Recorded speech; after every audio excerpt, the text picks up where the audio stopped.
ಆಚೆಯಿಂದ ಈಶ್ವರಮಂಗಲದಿಂದ ಬರುದು ಸ್ನೇಹಿತರೆ. ಈಚೆ ಇದು ಗಾಳಿಮುಖಕ್ಕೆ ಹೋಗುವಂತ ಮಾರ್ಗ. ಮಾತೆರೆಗ್ಲ ನಮಸ್ಕಾರ, ನಾನು ನಿಮ್ಮ ಪ್ರೀತಿ ಅಶ್ವಿನ್. ನೀವು ನೋಡ್ತಾ ಇದ್ದೀರಾ ಮಾಣಿಕ್ಯ ಮಿತ್ರ ವ್ಲಾಗ್ಸ್ ಯೂಟ್ಯೂಬ್ ಚಾನಲ್. ಇವತ್ತಿನ ಹೊಸ ವಿಡಿಯೋಗೆ ನಿಮ್ಗೆಲ್ರಿಗೂ ಆತ್ಮೀಯವಾದಂತಹ ಸ್ವಾಗತ ಸ್ನೇಹಿತರೆ. ನಾನು ಇವತ್ತಿನ ವಿಡಿಯೋದಲ್ಲಿ ದಕ್ಷಿಣ ಕನ್ನಡ ಜಿಲ್ಲೆಯ ಪುತ್ತೂರು ತಾಲೂಕಿನ ಈಶ್ವರಮಂಗಲದ ಹತ್ತಿರ ಇಲ್ಲಿ ಕರ್ನೂರು ಮಠದಲ್ಲಿದ್ದೇನೆ ಸ್ನೇಹಿತರೆ. ನಾವು ಈಶ್ವರಮಂಗಲದಿಂದ ಕೊಟ್ಟಿಯಾಡಿಗೆ ಹೋಗ್ಬೇಕಾದ್ರೆ ದಾರಿ ಮಧ್ಯೆ ಪಂಚವಡಿ ಅಂತ ಸಿಗ್ತದೆ. ಪಂಚವಡಿಯಿಂದ ನಾವು ಗಾಳಿಮುಖಕ್ಕೆ ಹೋಗುವಂತ ಒಂದು ಮಾರ್ಗ ಉಂಟಲ್ವಾ ಸ್ನೇಹಿತರೆ, ಅಲ್ಲಿ ನಾವು ಬರಬೇಕು. ಕರ್ನೂರು ಮಠ ಅಂತ ಒಂದು ಬಸ್ ಸ್ಟ್ಯಾಂಡ್ ಸಿಗ್ತದೆ, ಸರಿ ಆಪೋಸಿಟ್ ಕರ್ನೂರು ಮಠ ಅಂತ ಬರ್ದೊಂದು ಗೇಟ್ ಉಂಟು ಸ್ನೇಹಿತರೆ. ಅಲ್ಲಿ ನಾವು ಒಳಗಡೆ ಬರಬೇಕು. ಬ್ರಿಡ್ಜ್ ಎಲ್ಲ ಉಂಟು, ಗದ್ದೆ ಎಲ್ಲ ಉಂಟು. ಅದನ್ನು ದಾಟಿಕೊಂಡು ನಾವು ಸ್ವಲ್ಪ ಮುಂದೆ ಬರುವಾಗ ಕರ್ನೂರು ಮಠ ಸಿಗ್ತದೆ ಸ್ನೇಹಿತರೆ. ಜನರಿಗೆ ಕರ್ನೂರು ಮಠದ ಮಾಹಿತಿ ಅಷ್ಟೊಂದಿಲ್ಲ. ಇವತ್ತಿನ ವಿಡಿಯೋದಲ್ಲಿ ಈಶ್ವರಮಂಗಲದ ಹತ್ತಿರ ಇರುವಂತಹ ಕರ್ನೂರು ಮಠದ ಬಗ್ಗೆ ನಾವು ಒಂದಷ್ಟು ಮಾಹಿತಿಗಳನ್ನು ಪಡ್ಕೊಳ್ಳುವ ಸ್ನೇಹಿತರೆ. ಅತ್ಯಂತ ಪುರಾತನವಾದಂತಹ ಒಂದು ಮಠ ಕರ್ನೂರು ಮಠ. ಪ್ರಕೃತಿಯ ನಡುವಲ್ಲಿ ಇರುವಂತಹ ಕರ್ನೂರು ಮಠ ಸ್ನೇಹಿತರೆ. ಸುತ್ತಲೂ ಮರಗಳಿಂದಲೇ ಆವರಿಸಿರುವಂತಹ ಒಂದು ಮಠ. ಇದು ಹಳೆಯ ಮನೆ, ಅಂದ್ರೆ ಪುರಾತನವಾಗಿರುವಂತಹ ಮನೆ. ಇಲ್ಲಿಯ ವಿಶೇಷತೆ ಏನು ಅಂತ ಹೇಳಿದ್ರೆ ಮನೆಯ ಒಳಗಡೆ ಮಠ ಇರುವಂತದ್ದು.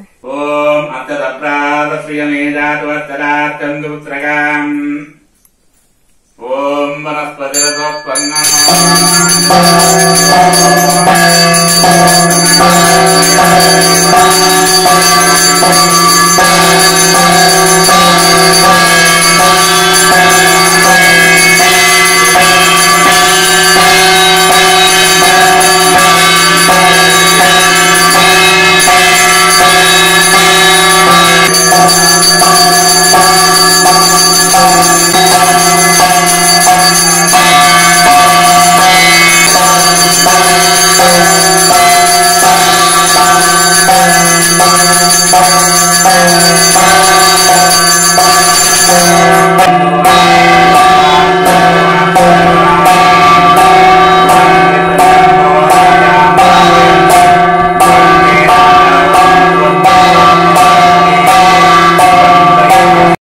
ರಾಜಭುವನೇಶ ಕಲ್ಲೂರಾಯ ಅಂತ 1200 ವರ್ಷ ಆಯ್ತು ಈ ಮಠಕ್ಕೆ ಅಂತ ಒಂದು ಇತಿಹಾಸ ಹೇಳ್ತದೆ.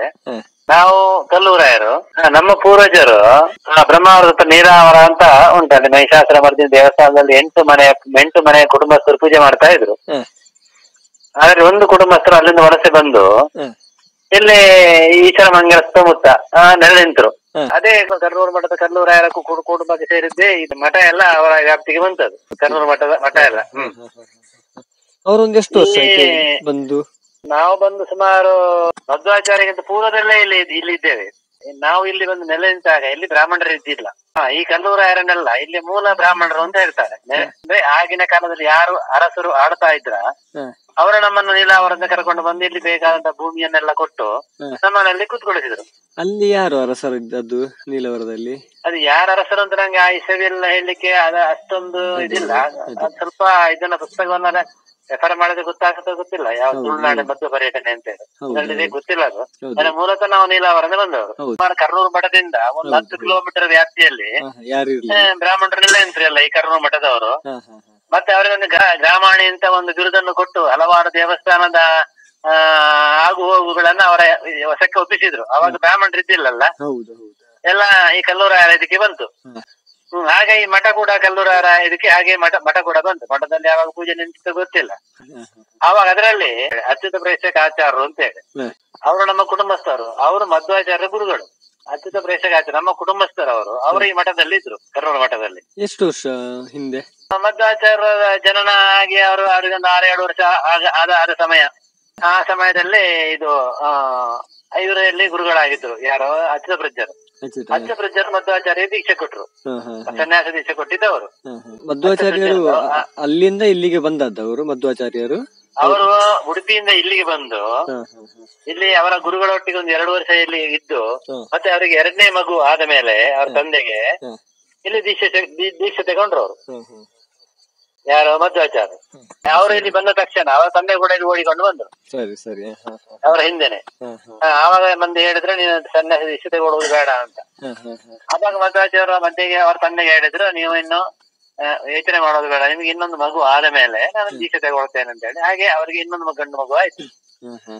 ಮಧ್ವಾಚಾರ್ಯ ತಂದೆಗೆ, ಮಧ್ವಾಚಾರ್ಯಗೆ ತಮ್ಮ ಆದ ಒಬ್ಬ. ಅವರಿಗೆ ತಮ್ಮ ಆದ ಮೇಲೆ ಅವರಿಗೆ ಇಲ್ಲಿ ಈ ಅಚ್ಯುತ ಪ್ರಜ್ಞರು ದೀಕ್ಷೆ ಕೊಟ್ರು. ಭಾಗವತ ಸಂಪ್ರದಾಯ ಬ್ರಾಹ್ಮಣರು ಅಂತ ಹೇಳ್ತಾರೆ ನಮ್ಮನ್ನ. ಭಾಗವತ ವೈಷ್ಣವ ಸಂಪ್ರದಾಯ. ಭಾಗವತ ವೈಷ್ಣವ ಸಂಪ್ರದಾಯ ಅಂದ್ರೆ ಮೂರು ಪೂಜೆ, ವೈಷ್ಣವ, ಶೈವ ಮತ್ತೆ ಶಾಕ್ತೇಯ. ನಮ್ಮ ನೇತ್ರಾವತಿ ಈ ಕಡೆ ಎಲ್ಲ ಅದೇ ಪರಂಪರೆ ಇತ್ತು ಒಂದು ಕಾಲದಲ್ಲಿ. 5 ದೇವರನ್ನು ಪಂಚಪೂಜಾ ಪದ್ಧತಿ: ಗಣಪತಿ, ಶಿವ, ಮಹಾವಿಷ್ಣು, ಆದಿತ್ಯನಾರಾಯಣ, ಸುಬ್ರಹ್ಮಣ್ಯ, ದುರ್ಗೆ. ಸರಿ, 5 ಪದ್ಧತಿ, 5 ದೇವರನ್ನು ಪೂಜೆ ಮಾಡ್ತಾ ಇದ್ರು. ಕೆಲವರು ಕೃಷ್ಣ, ಇನ್ನು ಬೇರೆ ಒಂದು ದೇವರು, ಹೀಗೆ 6 ಅಥವಾ 7 ದೇವರು ಇರ್ತಾ ಇತ್ತು ಕೆಲವು ಕಡೆ. ಅಂತ 5 ದೇವರನ್ನು ಖಂಡಿತ ಪೂಜೆ ಮಾಡ್ತಾ ಇದ್ರು. ಇಲ್ಲೆಲ್ಲ ಪಂಚಭೂತಗಳ ಪ್ರತಿನಿಧಿತ್ವದಿಂದ ಈ ಪಂಚಪೂಜಾ ಪದ್ಧತಿ ಮಾಡುದು. ಮಧ್ವಾಚಾರ್ಯರು ಆನಂದ ತೀರ್ಥರು ಅಂತ ಅವರು ಹೇಳ್ತಾರೆ. 1230ರಿಂದ 1317 ಕಾಲಾವಧಿ ಅವರ ಕಾಲ. ನಮ್ಮ ಪೇಜಾವರದ ಮಠದ ಹಿಂದಿನ ಸ್ವಾಮಿಗಳಿದ್ದಾರಲ್ಲ, ಅವರು ಮಧ್ವಾಚಾರ್ಯ 800ನೇ ಅವರು ಹುಟ್ಟಿದ ಆಚರಣೆ ಮಾಡಿದ್ರು ಅವರ ಕಾಲದಲ್ಲಿ. ಇದು ಉಡುಪಿಗೆ ಸೇರಿದ್ದ? ಅಲ್ಲ, ಉಡುಪಿಗೆ ಸೇರ್ಲಿಕ್ಕೆ ಇದು ಉಡುಪಿ ಮಠ ಆಗುವುದಕ್ಕಿಂತ ಪೂರ್ವದಲ್ಲೇ ಇದೆ ಇದು. ಕರ್ನೂರು ಮಠ ಕಲ್ಲೂರಾಯರು ನೀಲಾವರ ಮಹಿಷಾಸುರ ಮರ್ದಿನಿ ದೇವಸ್ಥಾನದಲ್ಲಿ ಪೂಜೆ ಮಾಡಿಕೊಂಡಿರುವ 8 ಕುಟುಂಬದಲ್ಲಿ ಸುಮಾರು 1100 ವರ್ಷದ ಹಿಂದೆ ನೀಲಾವರದಿಂದ ಹೊರಟು ನೇತ್ರಾವತಿ ಭಾಗದಲ್ಲಿ ನೆಲೆ ನಿಂತವರು ಅಂತೇಳಿ. ಶಿವದತ್ತ ಎಂಬ 8 ಜನ ಮಕ್ಕಳು. ಮಧ್ವಾಚಾರ್ಯ ಜೀವಿತಾವಧಿ ಸುಮಾರು 79 ವರ್ಷ ಅಂತ ಹೇಳಿದೆ. 1847 ಮತ್ತು 1848ರಲ್ಲಿ ಮಧ್ವಾಚಾರ್ಯರು ತಮ್ಮ ಗುರುಗಳೊಡನೆ ಕರ್ನೂರು ಮಠದಲ್ಲಿದ್ದರು ಅಂತ ಹೇಳ್ತದೆ.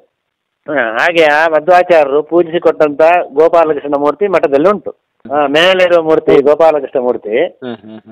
ಆ ಗೋಪಾಲಕೃಷ್ಣ ಮೂರ್ತಿ ನವನೀತ ಕೃಷ್ಣ ಅಂತ 2 ಕೈ ಬೆಣ್ಣೆ ಹಿಡಿದಿರುವಂತ ಇದು ಕೃಷ್ಣ. ಅದು ಕೃಷ್ಣ ಸೊಟ್ಟದಲ್ಲಿ ಒಂದು ಚಿನ್ನದ ಪಟ್ಟಿ ಉಂಟು. ಕೆಳಗಡೆ ಇರುವ ಮೂರ್ತಿ ಯಾವುದು? ಕೆಳಗಡೆ ಇರುವ ಮೂರ್ತಿ ದೊಡ್ಡದು ಉಮಾಮಹೇಶ್ವರ. ಅದು ಭಾರಿ ವಿಶಿಷ್ಟವಾದ ಮೂರ್ತಿ. ಆ ಮೂರ್ತಿ ನೀವು ಎಲ್ಲಿ ಆ ತರ ನೋಡ್ಲಿಕ್ಕೆ ಅಷ್ಟು ದೊಡ್ಡ ಮೂರ್ತಿಯನ್ನೇ ಮನೆಯಲ್ಲಿ ಇಟ್ಟುಕೊಂಡು ಪೂಜೆ ಮಾಡೋದು. ಗಣಪತಿ ಮೂರ್ತಿ ಕಾಣೋದ್ರೆ ಚಿಕ್ಕದು, ಬಲಮುರಿ ಗಣಪತಿ, ಲಕ್ಷ್ಮೀ ಗಣಪತಿ ಅಂತ ಒಂದು ಮೂರ್ತಿ ಕೂಡ ಉಂಟು. ಅದು ಭಾರಿ ವಿಶೇಷವಾಗಿರೋದು. ಅದು ಮಧ್ವಾಚಾರ್ಯರು ಮೂರ್ತಿ ಕೊಡುವ ಪೂರ್ವದಿಂದ ಒಂದು ಶಾಲಗ್ರಾಮ ಇಟ್ಟು ಪೂಜೆ ಮಾಡ್ತಾ ಇದ್ರು, ಗೋಪಾಲಕೃಷ್ಣ ಶಾಲಿಗ್ರಾಮ ಅಂತ. ಅದೀಗ ಗೋಪಾಲಕೃಷ್ಣ ಎದುರುಗಡೆ ಉಂಟು ಒಂದು ಶಾಲಿಗ್ರಾಮ ಚಿಕ್ಕದು. ಇದು ಉಮಾಮಹೇಶ್ವರ ಮೂರ್ತಿ ಯಾರು ಕೊಟ್ಟದ್ದು? ಅದು ಗೊತ್ತುಂಟ? ಉಮಾಮಹೇಶ್ವರ ಮೂರ್ತಿ ಅದು ಯಾರೋ ಹೇಳ್ತಾರೆ ಒಬ್ಬರು, ಅದು ಅಚ್ಯುತ ಪ್ರಜ್ಞರ ಪೂಜೆ ಮಾಡ್ತಾ ಇದ್ರು ಅಂತ ಹೇಳಿ.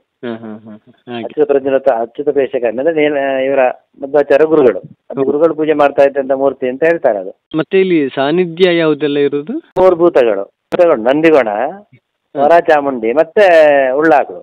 ಮಠದೊಳಗೆ ಒಂದು ಪೀಠ ಉಂಟು, 2 ಪೀಠಗಳುಂಟು. ಒಂದು ಪೀಠದಲ್ಲಿ ನಂದಿಗೋಣನಿಗೆ ಮಾತ್ರ ಪೂಜೆ, ಇನ್ನೊಂದು ಪೀಠದಲ್ಲಿ ವರ ಚಾಮುಂಡಿ ಮತ್ತೆ ಉಳ್ಳಾಕಳು ಅಂತ ಎರಡು ಕಲ್ಪನೆಯಲ್ಲಿ 2 ಪೂಜೆ. ಒಂದು ಪೂಜೆ ನಂದಿಗೋಣನಿಗೆ 2 ಪೂಜೆ ಆಗಬೇಕು, ಉಳ್ಳಾಕಿಗೆ ಒಂದು ಹೊತ್ತು ಮಾತ್ರ ಪೂಜೆ. ಹಾಗೆ ಒಳಗಡೆ ಇರೋದು 2 ಕಲ್ಲು, ಅದು ಧೂಮಾವತಿ. ಇದು ಒಂದು ಕುಂಟಾರ ಧೂಮಾವತಿ, ಇನ್ನೊಂದು ಪಡ್ಡೈ ಧೂಮಾವತಿ. ಅದು ಯಾಕೆ ಅಂತ ಹೇಳಿ, ಈಗ ಕುಂಟಾರ ಧೂಮಾವತಿ ಪಡ್ಡೈ ಧೂಮಾವತಿ ಅಲ್ಲಿ ಯಾಕೆ ಬಂತು ಅಂತ ಹೇಳಿ, ಹಿಂದೆ ಎಲ್ಲ ಬೋರ್ಡ್ ಹಾಕುವಂತ ಕ್ರಮಗಳಿದ್ದಿಲ್ಲ, ದೈವಗಳ ಆರಾಧನೆ.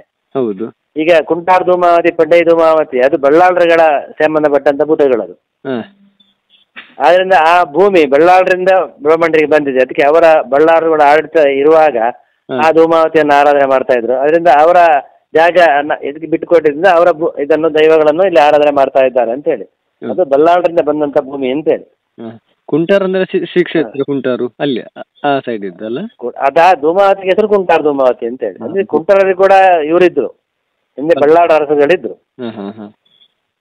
ಹಾಗೇನಾದ್ರು ಈಗ ಪಡುಮಳೆ ಅರಸರು, ಕುಂಟಾರ ಅರಸರು, ಮೇನಾನದ ಅರಸರು, ಮತ್ತೆ ಇನ್ನು ಕಾರಡ್ಕ ಅರಮನೆ, ಕಾರಡ್ಕದಲ್ಲಿ ಅರಮನೆ ಇತ್ತು ಅವ್ರದ್ದು, ಮುಳ್ಳರೆ ಕಾರಡ್ಕದಲ್ಲಿ. ಎಲ್ಲಾ ಬಳ್ಳಾಳರು ಒಂದೇ ಕುಟುಂಬದವರು. ಪಡುಮಲೆ ಕೋಟಿ ಚೆನ್ನೈರು ಇದ್ದಾರಲ್ಲ, ಹೌದು, ಅಲ್ಲಿ ಆಡಳಿತ ಮಾಡ್ತಾ ಇದ್ದಂತ ಬಳ್ಳಾಳರು, ಈ ಮುಳ್ಳರಿಯದ ಹತ್ತಿರ ಬಳ್ಳಾಳರು ಎಲ್ಲ ಒಂದೇ ಕುಟುಂಬಕ್ಕೆ ಸೇರಿದರು. ಈಗಲೂ ಇದ್ದಾರೆ ಅವರು. ಎಲ್ಲಿ ಇದ್ದಾರೆ? ಅವರು ಸ್ವಲ್ಪ ಜನ ನಾಟಕಲ್ಲಲ್ಲಿ ಇದ್ದಾರೆ. ಅವರಿಗೂ ನಮ್ಮ ಕರ್ನೂರು ಮಠಕ್ಕೂ ಸಂಬಂಧ ಉಂಟು. ಬರ್ತಾರೆ ಇಲ್ಲಿಗೆ? ಬರ್ತಾರೆ. ಯಾಕಂದ್ರೆ ಆ ಬಳ್ಳಾಳರ ಹಿಂದೆ ಅವರ ಅರಮನೆಯಲ್ಲಿ ಪೂಜೆ ಆಗ್ತಾ ಇದ್ದಂತ ದುರ್ಗಾ ಪರಮೇಶ್ವರಿ ನಮ್ಮ ಮನೆಯಲ್ಲಿ ಉಂಟು. ಅವ್ರು ಪೂಜೆ ಮಾಡ್ತಾರೆ, ಅವ್ರ ಅರಮನೆಯಲ್ಲಿ ಪೂಜೆ ಆಗ್ತಾ ಇತ್ತು ಒಂದು ಕಾಲದಲ್ಲಿ. ಅದಕ್ಕೆ ಅದು ಅರಮನೆ ನಾಶ ಆದಾಗ ಅದನ್ನು ತಗೊಂಡು ಮುಂದೆ ಯಾರೋ ನಮ್ಮ ಇದರಲ್ಲಿ ಇಟ್ಟಿದ್ದಾರೆ ಇಲ್ಲಿ ಮಠದಲ್ಲಿ. ಅದು ಈಗ ಅಲ್ಲಿಗೆ ಅವರ ಮುಳ್ಳರದಲ್ಲಿ ಅವ್ರದ್ದು ಅರಮನೆ ಜಾಗದಲ್ಲಿ ಎಲ್ಲ ಅವರ ಅರಮನೆ ಇರುವ ಜಾಗದಲ್ಲೆಲ್ಲ ಡಿಕ್ಲರೇಷನ್ ಎಲ್ಲ ಕೊಟ್ಟು ಎಲ್ಲ ಹೋಗಿ ಅಲ್ಲಿ ಭಾರಿ ತೊಂದರೆಗಳು ಅವರಿಗೆ ಕಂಡು ಬಂತು. ಆ ಜಾಗದಲ್ಲಿದ್ದವರಿಗೆಲ್ಲ ಅವರೊಂದು ಕಮಿಟಿ ಮಾಡಿ ಒಂದು ಪ್ರಶ್ನೆ ಇಟ್ಟಾಗ ಹೇಳೋದು, ಇದು ಅರಮನೆಗೆ ಸೇರಿದ ಜಾಗ, ಇಲ್ಲಿ ದೇವರುಗಳ ಆರಾಧನೆ ಇತ್ತು, ಮತ್ತೆ ಆ ದೇವರನ್ನು ಸುರಕ್ಷಿತವಾಗಿ ಕರೂರು ಮಠದಲ್ಲಿದೆ, ಅದನ್ನು ತಗೊಂಡು ಬಂದ್ಲಿ ಅರಮನೆ ಕಟ್ಟಿ ನೀವು ಆರಾಧನೆ ಮಾಡಬೇಕು ಅಂತ ಅವರಿಗೆ ಪ್ರಶ್ನಾ ಚಿಂತನೆಯಲ್ಲಿ ಕಂಡು ಬಂತು. ಅವರ ಅರಮನೆ ಎಲ್ಲಿದ್ದದ್ದು? ಅದು ನಮ್ಮ ಮುಳ್ಳಯ್ಯನದ ಹತ್ರ ಒಂದು 2 ಕಿಲೋಮೀಟರ್ ಒಳಗಡೆ. ಅದು ಕಾರಡ್ಕ ಅಂತ. ಕಾರಡ್ಕ. ಕಾರಡ್ಕ ಅಂತ ಮುಳ್ಳಯ್ಯನದ ಒಂದು 2 ಕಿಲೋಮೀಟರ್ ಒಳಗಡೆ ಹೋದ್ರೆ ಸಿಗುತ್ತೆ. ಪೈಕಕ್ಕೆ ಹೋಗೋ ರೋಡಲ್ಲಿ ಕಾರಡ್ಕ ಅನ್ನೋ ಒಂದು ಜಾಗ ಬರುತ್ತೆ. ಮತ್ತೆ ಅಲ್ಲಿ ಮುಂಡೋಡು ದೇವಸ್ಥಾನ ಅಂತ ಉಂಟು, ಮಹಾವಿಷ್ಣು ಮತ್ತೆ ದುರ್ಗಾ ಪರಮೇಶ್ವರ, ಅದಕ್ಕೆಲ್ಲ ಹತ್ತಿರ ಆಗುತ್ತೆ ಅದು. ಅದೆಲ್ಲ ಈ ಬಳ್ಳಾರಿಗೆ ಸಂಬಂಧ ಇರುವಂತಹ ಜಾಗ. ಅಂದ್ರೆ ಇಲ್ಲಿ ಕೂಡ ಅದಕ್ಕೆ ಸಂಬಂಧ ಉಂಟು. ಹಾಗೆ ಅವರವರ ಕುಟುಂಬಸ್ಥರು ಅವಾಗ ಎಲ್ಲ ಬೇರೆ ಬೇರೆ ಕಡೆ ಊರಲ್ಲಿ ಇದ್ದಾರೆ. ಅವರೆಲ್ಲ ಊರಿಗೆಲ್ಲ ಬಂದಾಗ ಒಂದ್ಸಾರಿ ಬಂದು ಇಲ್ಲಿ ಕೈ ಮುಗಿದು ಹೋಗ್ತಾರೆ. ಬೆಳ್ಳೂರು ಅದು ಕೇರಳ ಆಗುತ್ತೆ. ಬೆಳ್ಳೂರು ಮಹಾವಿಷ್ಣು ದೇವಸ್ಥಾನದಲ್ಲಿ ಅಲ್ಲಿ ಬಲಿಮೂರ್ತಿ ನಮ್ಮ ಮನೆಯಲ್ಲಿ ಇತ್ತು. ಬಲಿಮೂರ್ತಿ ಅಲ್ಲಿ ಬ್ರಹ್ಮಕಲಶ ಎಲ್ಲ ಆಗೋ ಸಮಯದಲ್ಲಿ ನಾವು ಬಲಿಮೂರ್ತಿಯನ್ನು ಅವರಿಗೆ ಕೊಟ್ಟಿವಿ. ಅದು ಗದಾಧರ ವಿಷ್ಣು ಅಂತ. ಗದಾಧರ ವಿಷ್ಣು ಒಂದು ಕೈಯಲ್ಲಿ ಅಭಯ ಮೂರ್ತಿ ಮತ್ತೆ ಒಂದು ಕೈಯಲ್ಲಿ ಗದೆಯನ್ನು ಹಿಡಿದಂತ ಮೂರ್ತಿ ಕೂತ್ಕೊಂಡಿದ್ದು. ಅದು ಗದಾಧರ ವಿಷ್ಣು ಅಂತ. ಅದು ಅವರ ಬಲಿಮೂರ್ತಿ. ಅದು ಅದನ್ನ ಅವರಿಗೆ ಕೊಟ್ಟಿದ್ದೇವೆ ನಾವು. ಮತ್ತೆ ಇಲ್ಲಿಗೆ ಕರ್ನೂರು ಮಠಕ್ಕೆ ಉಡುಪಿಯವರು ಬಂದಿದ್ರ ಸ್ವಾಮಿಗಳು ಯಾರಾದ್ರು? ಪುತ್ತಿಗೆ ಮಠದ ಸ್ವಾಮಿಯವರು ಬಂದು ಇಲ್ಲಿ ಪಟ್ಟದೇವರಿಗೆ ಪೂಜೆ ಎಲ್ಲ ಮಾಡಿದ್ರು. ಆಮೇಲೆ ಪಲಿಮಾರ ಸ್ವಾಮಿಗಳು ಒಂದು ಪಟ್ಟದ ದೇವರದ್ದು ಒಂದೆಲ್ಲ ಪೂಜೆ ಎಲ್ಲ ಮಾಡಿ ಊಟ ಎಲ್ಲ ಇತ್ತು ಅವ್ರದ್ದು. ಆಮೇಲೆ ಪುತ್ತಿಗೆ ಸ್ವಾಮಿಗಳು ಬಂದರು. ಕಾಣೀರು ಸ್ವಾಮಿಗಳು ಒಂದ್ಸಾರಿ ಬಂದು ಮಂತ್ರಾಕ್ಷತೆ ಕೊಟ್ಟು ಹೋದ್ರು. ಆಮೇಲೆ ಒಂದು 2-3 ಸಾರಿ ಸುಬ್ರಹ್ಮಣ್ಯ ಸ್ವಾಮಿಗಳು ಬಂದರು. ಮತ್ತೆ ಇನ್ಯಾರು ಬರ್ತಾರಂತ ಗೊತ್ತಿಲ್ಲ. ಹಾಗೆ ಈ ಮಧ್ವಾಚಾರ್ಯರಿಗೆ ಸಂಬಂಧಪಟ್ಟ ಸುಮಾರು 32 ಜಾಗಗಳಿದೆ ನೇತ್ರಾವತಿಯ ಆ ಕಡೆ ಈ ಕಡೆ ಮತ್ತೆ ಕೇರಳದಲ್ಲಿ. ಅದರ 32 ಜಾಗದಲ್ಲಿ ಕರ್ನೂರು ಮಠ, ಅಡೂರು ದೇವಸ್ಥಾನ, ಆಮೇಲೆ ಕೂಡ್ಲು ನಮ್ಮ ಮಧುರ ಹತ್ರ, ಇನ್ನು ಒಂದು ದೇವಸ್ಥಾನ ಇಲ್ಲಿ ಉಂಟು. ಕಾಸರಗೋಡು ಹತ್ರ ಒಂದು ದೇವಸ್ಥಾನ ಉಂಟು. ಅದೆಲ್ಲ ಈ ಮಧ್ವಾಚಾರ್ಯ ಸಂಬಂಧಪಟ್ಟಿದ್ದು. ಅಡೂರು ಮಹಾವಿಷ್ಣು ಮತ್ತೆ ಗಣಪತಿ ಮತ್ತೆ ಮಹಾಲಿಂಗೇಶ್ವರ ದೇವಸ್ಥಾನ ಅಂತ. ಅದು ಮಹಾವಿಷ್ಣು ಸ್ಥಾಪನೆ ಇವ್ರದ್ದು ಮಧ್ವಾಚಾರ್ಯರದ್ದು. ನಮ್ಮ ಕೊಡಿಪಾಡಿ ಹೌದು ಕೊಡಿಪಾಡಿ ಉಂಟು. ಅಲ್ಲೊಂದು ಮಧ್ವಪೀಠ ಉಂಟು. ಅದು ಕೂಡ ಮಧ್ವಾಚಾರ್ಯ ಸಂಬಂಧಪಟ್ಟ ಜಾಗ. ಕೊಡಿಪಾಡಿ ಅಂತ ಅಲ್ಲೊಂದು ಮಧ್ವಪೀಠ ಎಲ್ಲ ಉಂಟು. ಮಧ್ವಾಚಾರ್ಯ ಕೂತಂತ ಪೀಠ ಅಂತ. ಉಡುಪಿಯಿಂದ ಹಿಡಿದು ನಮ್ಮ ಪಯಸ್ವಿನಿ ನದಿ ಸಮುದ್ರಕ್ಕೆ ಸೇರುತ್ತಲ್ಲ ಅಲ್ಲಿವರೆಗೆ ಉಂಟು ಅವರಿಗೆ ಬೇಕಾದ ಜಾಗಗಳೆಲ್ಲ. ಅದರಲ್ಲಿ ಕೆಲವೆಲ್ಲ ಈಗ ಇದೆ, ಸುಸ್ಥಿತಿಯಲ್ಲಿದೆ. ಕೆಲವು ಮುಸ್ಲಿಮರ ಆಡಳಿತದಲ್ಲಿ ಆಗಿ ಮುಸ್ಲಿಮರ ಪಳ್ಳಿ ಗಿಳ್ಳಿ ಎಲ್ಲ ಆಗಿದೆ. ಅದು ಈ ಪಯಸ್ವಿನಿ ನದಿ ತಳಂಗೆರೆ ಅಂತ ಏನೋ ಒಂದು ಜಾಗ ಉಂಟು. ಅಲ್ಲೆಲ್ಲ ಒಂದು ಗೋಪಾಲಕೃಷ್ಣ ದೇವಸ್ಥಾನ ಇತ್ತು. ಒಂದು ದೇವರ ಕೆರೆ ಎಲ್ಲ ಇತ್ತು. ಅದಕ್ಕೆ ಪಳ್ಳಿ ಎಲ್ಲ ಆಗಿ ಅಲ್ಲಿರುವ ಮುಸ್ಲಿಮರ ಕನ್ವರ್ಟ್ ಆಗಿ ಅಲ್ಲಿರೋ ಎಲ್ಲ ಮುಸ್ಲಿಮರಾಗಿದ್ದಾರೆ, ಹಿಂದೂಗಳೆಲ್ಲ ಕನ್ವರ್ಟ್ ಆಗಿ. ಅದೆಲ್ಲ ಮಧ್ವಾಚಾರ್ಯ ಸಂಬಂಧಪಟ್ಟ ಜಾಗಗಳೇ. ನವರಾತ್ರಿ ಪೂಜೆ ಆಗುತ್ತೆ. ನವರಾತ್ರಿ ಪೂಜೆ ವಿಶೇಷ ನಡೆಯೋದಿಲ್ಲಿ. ಮತ್ತೆ ಸುಮಾರು ಮಾಧ್ವ ಬ್ರಾಹ್ಮಣರು ಬರ್ತಾರೆ. ಮೊನ್ನೆ ಒಂದು ಮಾಧ್ವ ಬ್ರಾಹ್ಮಣರು ಒಂದು 40 ಜನ ಬಂದ್ರು ಇಲ್ಲಿ. ಅವರು ಸುಮಧ್ವ ವಿಜಯ ಪಠಣೆ, ವಾಯುಸ್ತುತಿ ಮತ್ತೆ ಹವಾಮಾನ ಇದು ಎಲ್ಲ ಇಲ್ಲಿ ಅವರ ಕಾರ್ಯಕ್ರಮಗಳಿತ್ತು. ಇಲ್ಲಿ ಊಟ ಎಲ್ಲ ಇತ್ತು ಎಲ್ರಿಗೂ. ತಮ್ಮಿಲ ವರ್ಷಕ್ಕೆ ಆಟಿಯಲ್ಲಿ ತಮ್ಮಿಲ ಆಗುತ್ತದೆ. ಆಟಿಯಲ್ಲಿ 2 ಧೂಮಾವತಿ ಗುಡಿಗನಿಗೆ ಎಲ್ಲ ತಮ್ಮಿಲ ಆಗ್ತದೆ. ಆಟಿಯಲ್ಲಿ ಒಂದು ಸಾರಿ ಮಾತ್ರ. ಆಮೇಲೆ ಒಂದು ಗುಡಿಗನ ಒಂದು ಸಾಂಪ್ರದಾಯಿಕವಾದಂತ ಒಂದು ಕೋಲ ನಡೀತದೆ ಇಲ್ಲಿ. ಈಗಿರುವ ರಸ್ತೆ ಶಾಶ್ವತ ಅಲ್ಲ. ಅದು ಮಳೆಗಾಲದಲ್ಲಿ ಅಲ್ಲಿ ಬೆಳೆ ಎಲ್ಲ ಮಾಡ್ತಾರೆ ಗದ್ದೆಯಲ್ಲಿ. ಅವಾಗ ಅದು ಕೆಲಸ ಬರುದಿಲ್ಲ. 2 ತೋಡು ಉಂಟು. ಅಲ್ಲೊಂದು ಆ ಕಡೆ ಒಂದು ಈ ಕಡೆ 2 ತೋಡು ಪಶ್ಚಿಮದಿಂದ ಪೂರ್ವಕ್ಕೆ ಹರಿಯೋದು. 2 ತೋಡು ಕೂಡ ಅದು ಪೂರಕ್ಕೆ ಹರಿದು ಮತ್ತೆ ಹೋಗಿ ಪಯಸ್ವನಿಗೆ ಸೇರುತ್ತೆ. ಅದು ಅದೊಂದು ವಿಶೇಷ. ಈ ಮಠ ಕಟ್ಟಲಿಕ್ಕೆ ಒಂದು ಕಾರಣ ಅದು ಅಂತ ಹೇಳ್ತಾರೆ ಇಲ್ಲಿ. ಇದು ಟೋಟಲ್ ಆಗಿ ಎಷ್ಟು ಜಾಗ ಉಂಟು ಇಲ್ಲಿ ದೇವಸ್ಥಾನಕ್ಕೆ? ಒಟ್ಟಿಗೆ 9 ಎಕರೆ ಜಾಗ ಉಂಟು. ತೋಟ ಮತ್ತೆ ಗದ್ದೆ ಸೇರಿಯಿಂದ 5 ಎಕರೆ ಉಂಟು. 5 ಎಕರೆ. ಇಲ್ಲಿ ಧೂಮಾವತಿ ಇದುಂಟಲ್ಲ, ಅದು ನೆಲದಿಂದ ಕೆಳಗೆ ಉಂಟಾ? ಕಲ್ಲು ನಮ್ಮ ತುಳಸಿ ಕಟ್ಟೆ ಉಂಟು ಉಂಟು ಅಂತಾರೆ ಅದರ ಕಲ್ಲು. ಅಷ್ಟು ದೊಡ್ಡದು ಉಂಟು ಕೆಳಗೆ? ಅಷ್ಟು ದೊಡ್ಡದು 2 ಕಲ್ಲು ಉಂಟು ಆ ಕಡೆ ಈ ಕಡೆ. ಮತ್ತೆ ಅಲ್ಲಿ ಬಾಗಿಲಲ್ಲಿ ಮೇಲೆ ದೀಪ ಉರಿತ ಉಂಟಲ್ವಾ? ಅದು ದೀಪ 2 ಧೂಮಾವತಿಗಳಿಗೆ ದೀಪ ಇಡಬೇಕಲ್ಲ. ದಿನದಲ್ಲಿ ಎಷ್ಟು ಹೊತ್ತು ಪೂಜೆ ಉಂಟು ದೇವರಿಗೆ? 2 ಸತಿ, ರಾತ್ರಿ ಬೆಳಗ್ಗೆ ಮತ್ತೆ ರಾತ್ರಿ ಅಥವಾ ಮಧ್ಯಾಹ್ನ ಅಥವಾ ರಾತ್ರಿ. ಒಂದು ಹೊತ್ತು ನೈವೇದ್ಯ, ರಾತ್ರಿ ನೈವೇದ್ಯ ಇಲ್ಲ. ಶುಕ್ರವಾರ ಮಾತ್ರ ಶುಕ್ರವಾರ ಪೂಜೆ ಅಂತ ಒಂದು ವಿಶೇಷ ಪೂಜೆ ನಡೀತದೆ ದುರ್ಗೆಗೆ. ಆ ದಿವಸ ನೈವೇದ್ಯ ಉಂಟು. ಕುರ್ದಿ ದರ್ಪಣ ಎಲ್ಲ ಉಂಟು. ನವರಾತ್ರಿಯಲ್ಲಿ ಕುರ್ದಿ ದರ್ಪಣ ಉಂಟು. ಕುರ್ದಿ ದರ್ಪಣ ಮಾತ್ರ ದುರ್ಗೆಗೆ ಅಲ್ಲ, ಅಲ್ಲಿ ನಂದಿಗೋಣ ಅಂತ ಭೂತದ ಆರಾಧನೆ ಉಂಟು. ಆ ನಂದಿಗೋಣನಿಗೆ ಅದು ಮಹಿಷಾಂತಕ ನಂದಿಗೋಣ ಅಂತ. ಈ ದುರ್ಗೆ ಮಹಿಷಾಸುರನೊಟ್ಟಿಗೆ ಯುದ್ಧ ಮಾಡುವಾಗ ಆ ಮಹಿಷನ ರೂಪವನ್ನೇ ಧರಿಸಿ ಯುದ್ಧ ಮಾಡಿದಂತ ರೂಪ ಅಂತದು ಮಹಿಷಾಂತಕ ನಂದಿಗೋಣ. ಜಾಸ್ತಿ ಕೇಕೊಂಡಾಯರನ್ನ ಅದನ್ನ ಆರಾಧನೆ ಮಾಡ್ತಾರೆ ಅವರು. ಮಠದಲ್ಲಿ ಆ ನಂದಿಗೋಣ ಆರಾಧನೆ ನಿರಂತರವಾಗಿ ಬರ್ಲಿಕ್ಕೆ ಕಾರಣ ಕೇಕೊಂಡಾಯರಿಗೆ ಇದ್ದಿರ್ಬೋದು ಒಂದು ಕಾಲದಲ್ಲಿ ಈ ಮಠ ಅಂತ. ಹಾಗೆ ನಂದಿಗೋಣ ಅಂದ್ರೆ ಕೇಕೊಂಡಾಯರ ಭೂತ ಅಂತ. ಭೂತ ಅಂತ. ವರ್ಷಕ್ಕೊಂದ್ಸಾರಿ ನವರಾತ್ರಿ ಕಡೆಯ ದಿವಸ ನವರಾತ್ರಿ ಅದಕ್ಕೆ ಆಗಿ ಮಾತ್ರ ಮರು ದಿವಸ ಅದಕ್ಕೆ ತಂಬಿಲ ಎಲ್ಲ ಆಗುತ್ತೆ. ಅದಕ್ಕೆ ತಂಬಿಲ ಅಂತ ಹುರುಳಿ ಕಡಲೆ ಬೇಯಿಸಿ ಅದಕ್ಕೆ ಅದು ನೈವೇದ್ಯ. ಈಗ ಇರುವ ಮನೆ ಉಂಟಲ್ವಾ, ಅದಕ್ಕೆಂದು ಎಷ್ಟು ವರ್ಷ ಸಾಮಾನ್ಯ? ಅದು ನನಗೆ ಹೇಳಿಕ್ಕೆ ಆಗೋದಿಲ್ಲ. ಅದು ಮನೆ ಹಿಂದೆ ಇತ್ತು ಅಂತ ಹೇಳ್ತಾರೆ, ಹಿಂದಿನ ಬದಿಯಲ್ಲಿ ಇತ್ತು, ಆಮೇಲೆ ಬಿದ್ದು ಅದ ಮೇಲೆ ಇದನ್ನು ಕಟ್ಟಲಿಕ್ಕೆ ಶುರು ಮಾಡಿದ್ರು ಅಂತೇಳಿ. ಹಾಗೆ ಕಟ್ಟಿ ಕಟ್ಟಿ ಕಟ್ಟಿ ಅದು ರೌಂಡ್ ಸುತ್ತ 4 ಚೌಕದ ಮನೆ ಆಯ್ತು ಅಂತೇಳಿ. ಹಾಗೆ ಮಠ ಮುಂಚೆನೆ ಇತ್ತು, ಆಮೇಲೆ ಕಟ್ಟಿದ್ದೀವಿ ಸುತ್ತಮುತ್ತ ಪೌಳಿ. ಹಾಗೆ ಕೆಲವು ಕಡೆ ಸಂಬಂಧಗಳು ಉಂಟು ಅಂತ ಹೇಳಿ. ಈಶ್ವರಮಂಗಲ ದೇವಸ್ಥಾನಕ್ಕೆ ಸಂಬಂಧ ಉಂಟು, ಈಶ್ವರಮಂಗಲ ದೇವಸ್ಥಾನಕ್ಕೋ ಈಶ್ವರಮಂಗಲ ದೇವಸ್ಥಾನದ ಮೂಲ ಸ್ಥಾನ ಉಂಟು, ಅದಕ್ಕೋ ಎಲ್ಲ ಈ ಗೋಪಾಲಕೃಷ್ಣ ಸಂಬಂಧ ಉಂಟು ಅಂತೇಳಿ. ನೆನಪುಂಟ ಹಳೇ ಕಾಲದಲ್ಲಿ ನಮ್ಮೆಲ್ಲರ ಮನೆ ಬೆಳಕು ಚಿಮುನಿ ದೀಪ ಆಗಿತ್ತು.